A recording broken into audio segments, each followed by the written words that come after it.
다윗의 감사 기도라는 제목으로 하나님의 말씀 확인하고 응답을 받아야 되겠습니다. 우리가 항상 어떤 마음, 어떤 자세로 예배하고 기도하고 있는지에 대한 부분을 점검하는 것이 너무나 중요합니다. 그래서 우리가 서론에 그 부분을 좀 살펴봐야 되는데요. 항상 우리가 우리 마음, 나의 마음과 내가 어떤 자세를 갖고 있는가라는 부분을 항상 점검해야 됩니다. 그래서 하나님 앞에서 나의 마음을 어떻게 드리고 기도하고 있는가라는 이 부분을 여러분이 정확하게 알 필요가 있고 점검할 필요가 있는 것입니다. 많은 사람들은요, 자기가 알게 모르게 자신이 갖고 있는 자신이 의라 아니면 자신이 했던 어떤 행위라는 것을 굉장히 자랑하거나 그것을 내세우면서 하나님께 기도하는, 그것을 또 내 마음에 품고 기도하는 그런 자세를 가진 경우가 있습니다. 그 예를 예수님께서 얘기해 주셨는데 누가복음 18장에 보면 10절에서 우선 12절까지를 보면 이렇게 먼저 말씀을 하고 있습니다. 두 사람이 기도하러 성전에 올라가니 하나는 바리새인이요 하나는 세리라. 바리새인은 서서 따로 기도하여 이르되 하나님이여 나는 다른 사람들 곧 토색, 불의, 간음을 하는 자들과 같지 아니하고 이 세리와도 같지 아니함을 감사하나이다. 나는 일회에 2번씩 금식하고 또 소득의 11조를 드리니라 하고, 우선 두 사람의 기도하는 모습을 설명하면서 첫 번째는 이 바리새인의 기도하는 모습을 먼저 설명하신 장면이 나오고 있거든요. 바리새인은 당시에 가장 경건한 사람이고 하나님을 믿는 사람으로 모든 사람이 인정했던, 그 당시에 인정했던 사람인 것을 여러분이 잘 알고 있습니다. 우리는 지금 바리새인을 막 욕하지만 그 당시에 여러분이 살았던 유대인이라고 생각해 보십시오. 그러면 바리새인은 모든 사람이 인정할 수밖에 없는 그런 경건한 사람이죠. 근데 그들이 기도하는 자세, 마음의 자세가 어떠냐면 따로 서서 다른 사람이 딱 보기에 좋은 자리에서 딱 다른 주목을 끌면서 기도하기 시작한 것이죠. 그러면서 마음의 자세가 나는 불의한 사람들, 토색하는 사람들, 음란한 사람들, 특히 이 세리와 같은 죄인들과 같지 않습니다 라고 기도를 하는 겁니다. 그리고 내가 하나님께 금식도 하고요, 11조 드리고 이것도 하고요, 저것도 하고 이것도 합니다 라고 하나님 앞에 이렇게 기도를 하고 있습니다. 그러니까 자기가 했던 행동들, 자기가 했던 것들을 의로, 공로로 여기면서 기도하고 있는 것이죠. 우리는 이렇게 기도하지 않, 저는 그렇게 기도하지 않습니다라고 여러분 생각할 수가 있는데, 우리는 자칫 이런 바리새인과 비슷해질 수가 있습니다. 어떤 교만한 마음, 상태가 올 수가 있다는 것을 여러분 점검을 해야 됩니다. 예를 들면 다른 사람 다 보고 모르는데 하나님 여기 저만 보고 말아요 라고 생각할 수가 있겠죠. 그리고 내가 전도도 하고요, 후대도 키우고 이것도 하고 저것도 해요 라면서 그 마음과 자세로 하나님께 기도할 수가 있다는 것입니다. 그게 나쁜 게 아닌데 그것을 우리가 하나님 앞에 내세우는 자랑거리로 의로 삼았다면 그것은 잘못된 것입니다. 그래서 여러분이 점검해야 돼요. 나의 마음과 나의 자세가 어떻게 하나님 앞에 나와서 기도하고 있는가, 예배를 드리고 있는가. 그래서 이런 마음과 자세가 아니라 우리가 가져야 될 자세는요, 하나님의 은혜를 간구하고 갈망하고 바라보는 자세를 갖는 것이고요, 그것을 통해서 하나님 앞에 있는 모습 그대로 하나님 앞에 나아오는 것입니다. 하나님 앞에 그냥 있는 모습으로 나오는 그 은혜를 누리는 것이 너무나 중요합니다. 그래서 우리가 어떻게 기도하고 예배해야 되냐, 하나님께서 우리 모든 것을 다 아시기 때문에 숨길 필요 없이 있는 모습 그대로 하나님의 은혜를 간구하는 모습으로 나와야죠.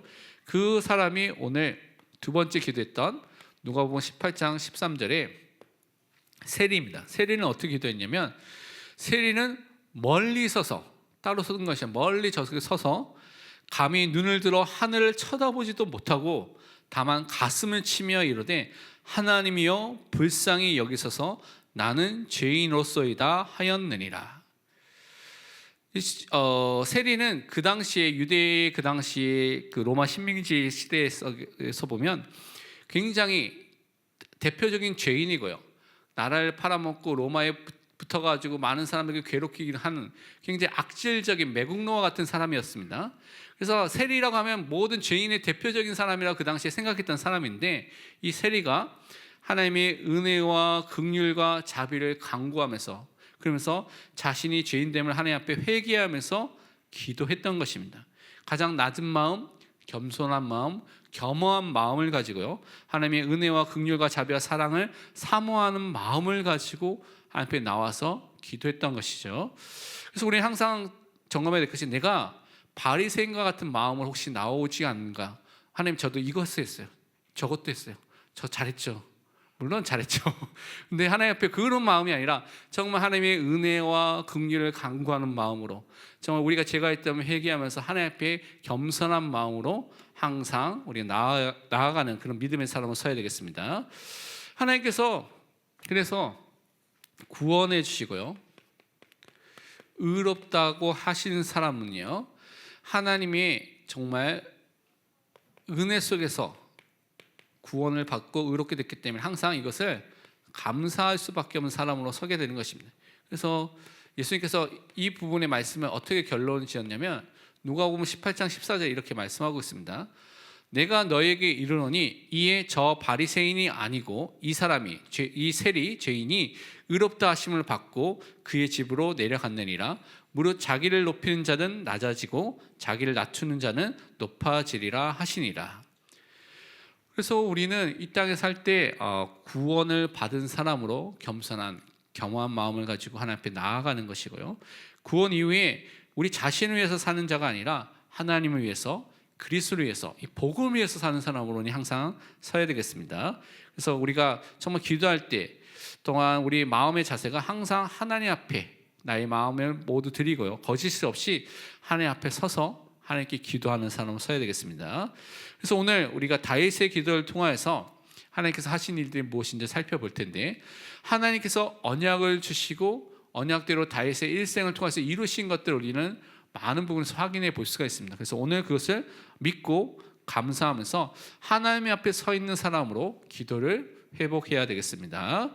먼저 생각해야 될 것이 무엇이냐면, 하나님이 다윗에게 주신 언약이 있습니다. 이 부분을 먼저 우리가 살펴보고 그 다음에 다윗이 했던 기도를 살펴보도록 하겠습니다.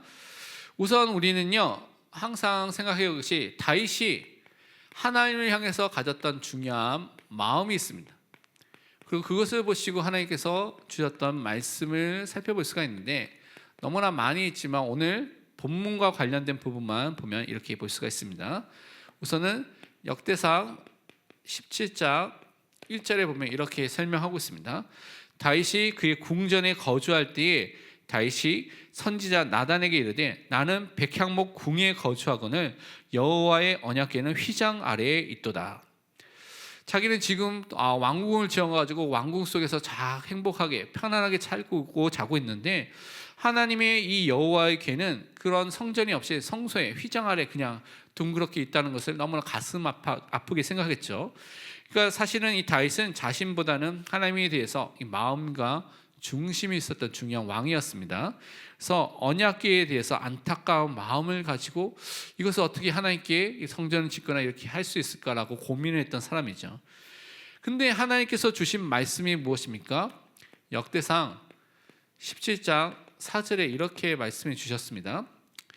가서 내 종 다윗에게 말하기를, 나단 선지자를 통해서 가서 말하고 말씀하신 것이죠. 여호와의 말씀이 너는 내가 거할 집을 건축하지 말라.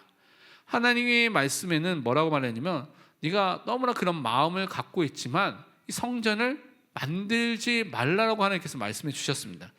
다윗의 중심을, 그 마음을 너무나 잘 알고 있는 하나님께서 근데 다윗에게 성전 건축을 하지 말도록 하고, 사실은 우리가 잘 알다시피 그의 아들 솔로몬이 성전 건축을 한 것을 우리가 잘 알고 있죠. 그럼 왜 이렇게 하셨을까요? 이유를 보면 역대상 28장 3절에 구체적으로 이유에 대해서 이렇게 설명하고 있습니다. 하나님이 내게 이르시되, 너는 전쟁을 많이 한 사람이라 피를 많이 흘렸으니 내 이름을 위하여 성전을 건축하지 못하리라 하셨느니라. 하나님의 이유가 분명히 나와 있죠. 그래서 다윗이 성전 건축하지 못한 이유는 그가 많은 전쟁을 했고 많은 사람을 죽였기 때문에, 그래서 다윗에게 성전 건축 준비만을 하도록 하시고 그의 아들 솔로몬을 통해서 성전을 건축하도록 하셨습니다. 그래서 다윗이 가졌던 원래 마음과 하나님의 말씀들을 여기서 살펴볼 수가 있는데, 그러면서 하나님께서 그를 왕으로 세워주시면서 주셨던 그 언약들을 우리는 또 확인해 볼 수가 있습니다. 그 말씀의 언약을 보면 이를 먼저 이스라엘의 주권자로 왕으로 분명히 세워주시겠다고 분명히 약속해 주시고 그 말씀대로 됐죠. 그래서 역대상 17장 7절이 이 부분에 대해서 이렇게 설명하고 있습니다. 또한 내 종 다윗에게 이처럼 말하라.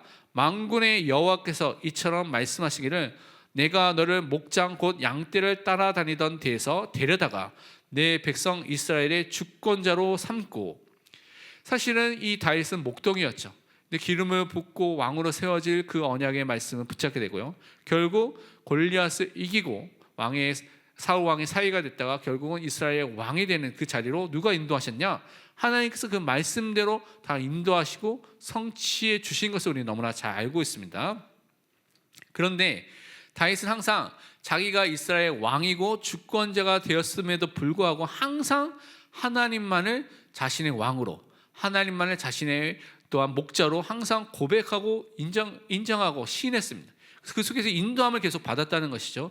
그러니까 이것이 항상 모든 그리스도인의 자세입니다. 여러분이 아무리 최고의 자리에 가더라도 여러분 인생의 주인과 왕과 목자는 여러분이 아닙니다.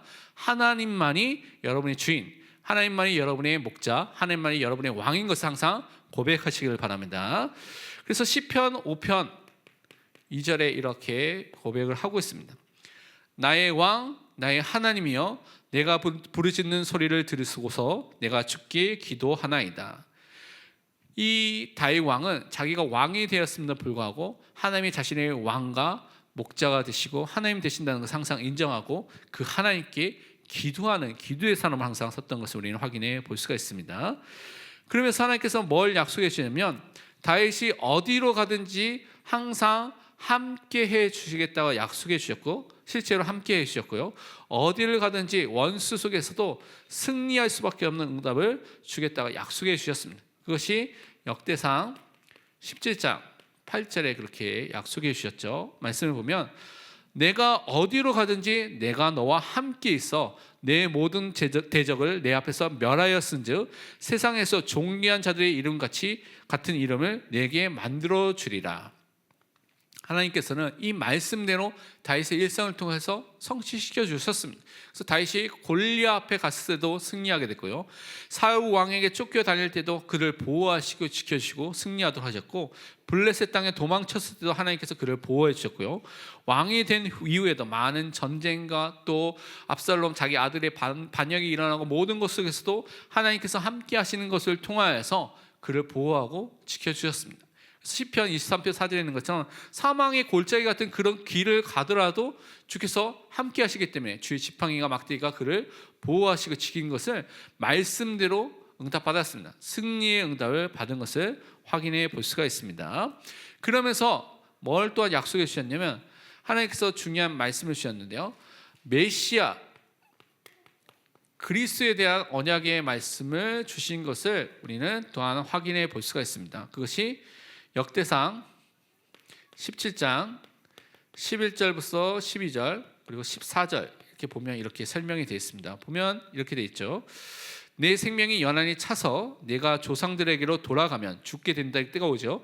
내가 내 뒤에 내 씨 곧 내 아들 중 하나를 세우고 그 나를 경고하게 하리니 그는 나를 위하여 집을 건축할 것이요 나는 그의 왕위를 영원히 경고하게 하리라.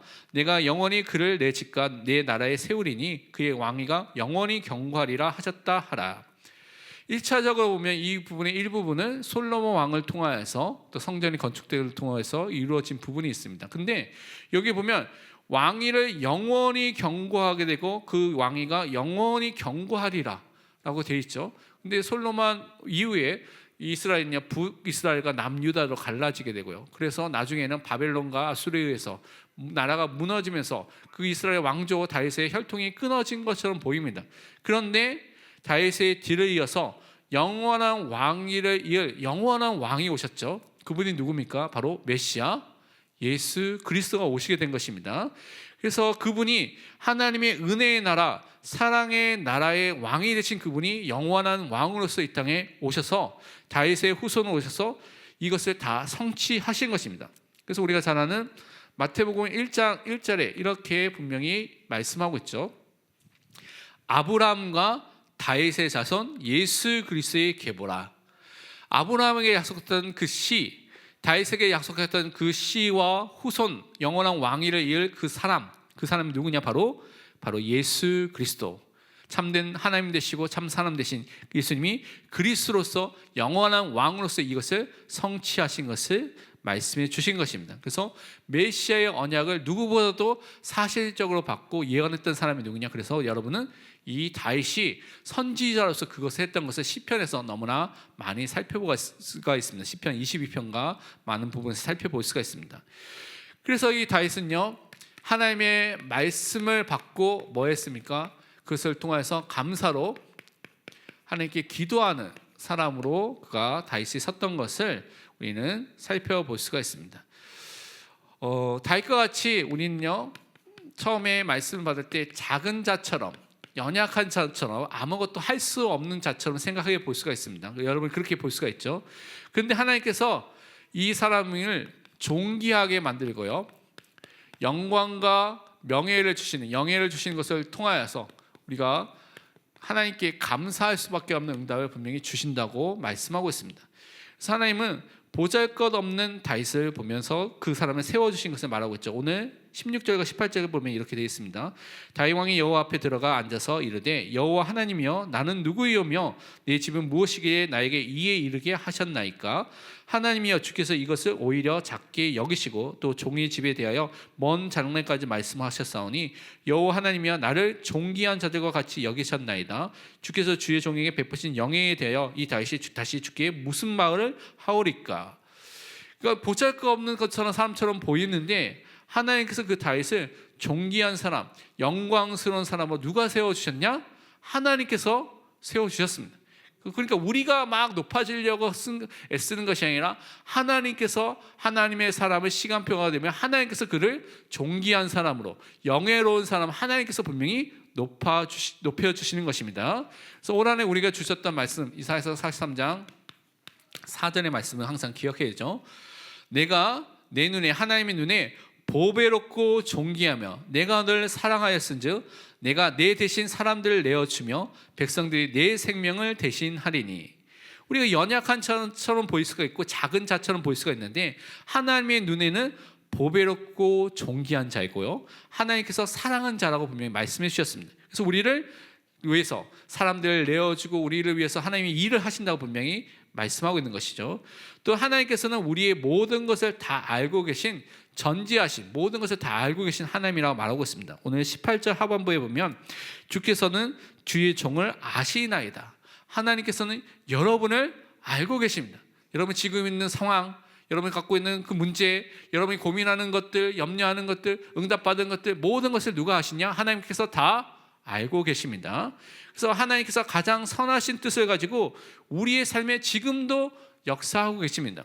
그래서 우리는 시편 139편 2절과 4절 말씀을 기억할 필요가 있는데요, 이렇게 말씀하셨죠.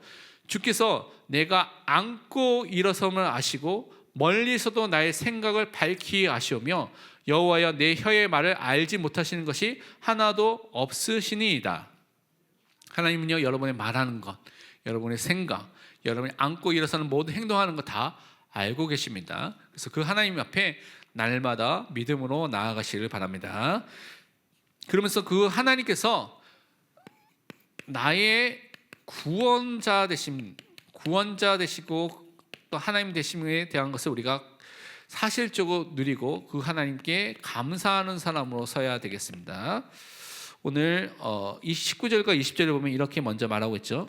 여호와의 주께서 주의 종을 위하여 주의 뜻대로 이 모든 큰 일을 행하사 이 모든 큰 일을 알게 하셨나이다. 여호와여 우리 귀로 들은 대로는 주와 같은 이가 없고 주 외에는 하나님이 없나이다 라고 말하고 있습니다. 하나님은요, 일하실 때 그냥 어떻게 말하느냐, 일을 하시냐, 주의 뜻대로 일을 하신다고 분명히 말하고 있죠. 그래서 주의 뜻대로 하나님의 일을 지금도 행하시고 계십니다. 그래서 여러분 삶 속에 하나님의 뜻이 이루어지는, 하나님의 계획이 이루어지고 있다는 것을 믿고 여러분 감사하시길 바랍니다. 사무엘하 7장 21절은 그래서 이렇게 우리에게 말씀하고 있습니다. 주의 말씀으로 말미암아 주의 뜻대로 이 모든 큰 일을 행하사 주의 종에게 알게 하셨나이다. 하나님께서 말씀대로 하나님의 뜻대로 행하시고 우리가 그것을 알도록 우리 삶 속에 역사하고 계십니다. 그러니까 여러분이 미리 하나님의 말씀 붙잡고 말씀에서 하나님의 뜻을 붙잡으면요, 하나님의 인도하심을 사실적으로 매일매일 확인하고 누리고 응답을 받게 되는 것입니다. 그러면서 여러분은 하나님께서 구원해 주시고요, 하나님께서 지키시고 보호하시는 그 하나님의 백성입니다. 그래서 하나님의 백성으로서 하나님의 자녀로서 살고 있기 때문에 우리가 항상 하나님께 감사해야 되는 것입니다. 21절과 22절 보면 이렇게 말하고 있죠. 땅에 어느 한 나라가 주의 백성 이스라엘과 같으리까 하나님이 자기 백성을 구속하시려고 나가사 크고 두려운 일로 말미암아 이름을 얻으시고 애굽에서 구속하신 자기 백성 앞에서 모든 민족을 쫓아내셨사오며 주께서 주의 백성 이스라엘을 영원히 주의 백성으로 삼으셨사오니 여호와의 주께서 그들의 하나님이 되셨나이다. 하나님께서 쫓아내시고요, 하나님께서 구원하시고 하나님께서 우리의 하나님이 되시고 하나님께서 우리를 주의 백성으로 하나님께서 삼아주셨습니다. 여러분이 막 노력해서 된 것이 아니라 하나님의 은혜로 하나님께서 여러분을 하나님의 백성으로 불러주시고요, 여러분을 선택해 주시고 그것을 통해 여러분 지금도 보호하시고 지키시고 하시는 일들을 지금도 하고 계십니다.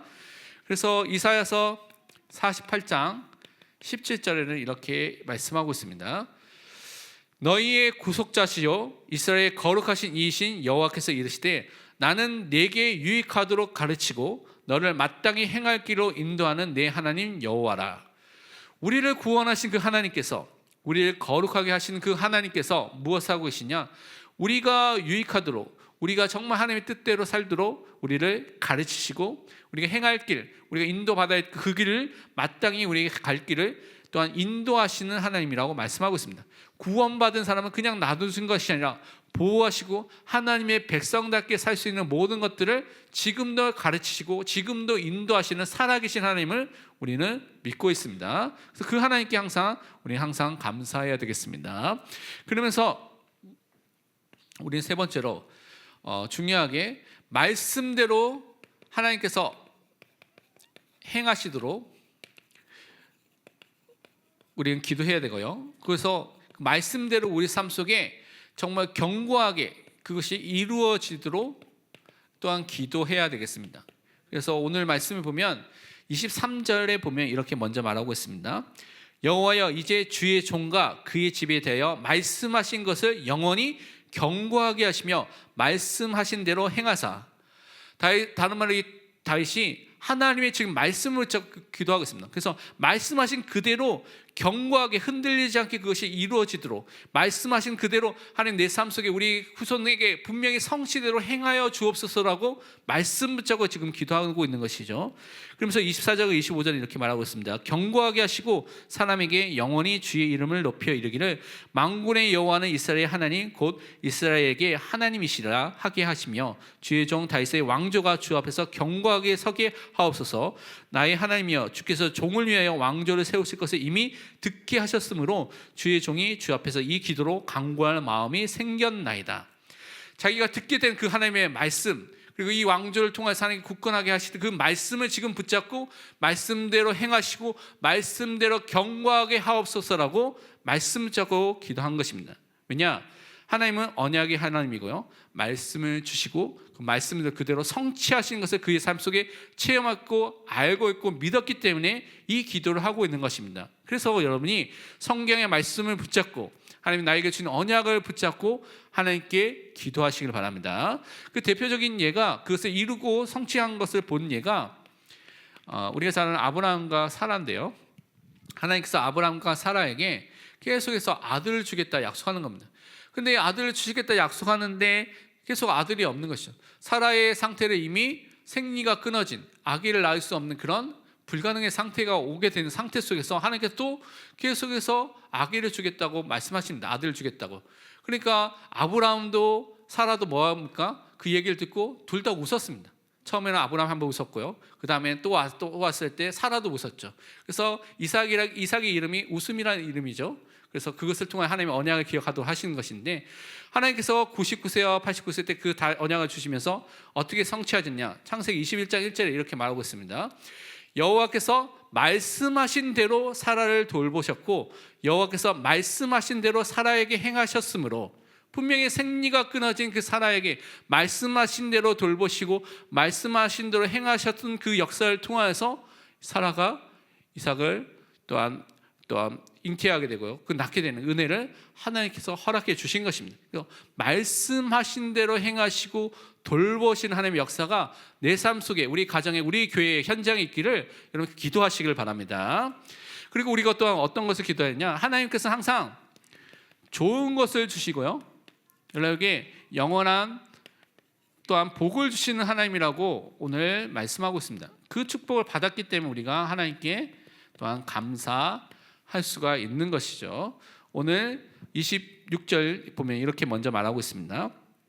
여호와여, 오직 주는 하나님이시라. 주께서 이 좋은 것으로 주의 종에게 허락하시고, 하나님께서는요 선하신 하나님이기 때문에 여러분에게 좋은 것을 주시고 또한 그것을 통하여서 여러분 인도해 주시는 것입니다. 그런데 여러분 삶 속에 때로는 문제처럼 보이는 것이 있죠. 근데 로마서 8장 28절 말씀 항상 우리가 기억해야 됩니다. 우리가 알거니와 하나님을 사랑하는 자 곧 그의 뜻대로 부르심을 입은 자들에게는 모든 것이 합력하여 선을 이루느니라. 믿음의 사람들에게는 어떨 때는 굉장히 큰 어려움과 고난도 오게 됐습니다. 근데 그것이 합력하여 하나님의 선을 이루는 하나님의 응답이 있다는 것을 우리는 너무나 많이 확인해 볼 수가 있습니다. 그것이 아브라함 삶에도, 이삭과 야곱과 요셉의 삶 속에도, 다윗의 삶 속에서 우리는 확인해 볼 수가 있습니다. 27절에 그래서 이렇게 말하고 있죠. 이제 주께서 종의 왕조의 복을 주사 주 앞에 영원히 두시기를 기뻐하셨나이다. 여호와여, 주께서 복을 주셨사오니 이 복을 영원히 누리리이다 하니라. 하나님께서 주신 이 영원한 복을 누리는 것에 감사하고 있는 것이죠. 우리는요 이미 원래 인간이 만들어졌을 때 하나님의 형상을 만들어졌기 때문에 이미 하나님의 복을 받은 존재라고 창세기 1장 28절에 말하고 있죠. 하나님께서 복을 주시며 하나님께서 말씀하실 때 생육하고 번성하고 땅을 충만하고 땅에 정복하고 다스리라고 말씀해 주셨죠. 그러면서 여러분이 하나님께서 함께 하시면 하나님의 복을 받게 되어 있습니다. 그 대표적인 사람이 아브라함과 이삭이죠. 이삭 같은 경우에는 그 주변에 또한 왕들이 와가지고 그것을 아비멜렉과 또한 아우삭과 또한 비골이 와서 인정할 수밖에 없는, 너는 여호와께 복을 받은 자라고 인정할 수밖에 없는 그 증거가 나타나게 되는 것입니다. 그것이 하나님이 함께 하신 자에게 주신 축복인 것을 우리 항상 믿어야 되겠습니다. 그러면 우리가 결론적으로 항상 생각해야 되고 또 붙잡아야 될 두 가지를 좀 말씀드리면요, 먼저 우리는 매일매일 삶 속에서 우리가 사실적으로 하나님을 믿어야 되는데, 이 하나님을 믿지 못한 부분이 있는 부분이 있습니다. 그래서 그것을 회개하면서 하나님을 정말 사실적으로 믿을 수 있는 믿음의 사람을 설 수 있도록 기도해야 되겠습니다. 욥기서 42장 5절과 6절 보면 이렇게 말씀하고 있습니다. 욥이 너무나 동방의 의인이고 뛰어난 사람이고 하나님께 인정받는 사람이었는데 그가 수많은 의인에게 온 고통을 통하여서 이렇게 고백했죠. 내가 주께 대하여 귀로만 듣기만 하였사오나 이제는 눈으로 주를 배움나이다. 그러므로 내가 스스로 거두어드리고 티끌과 제 가운데서 회개하나이다.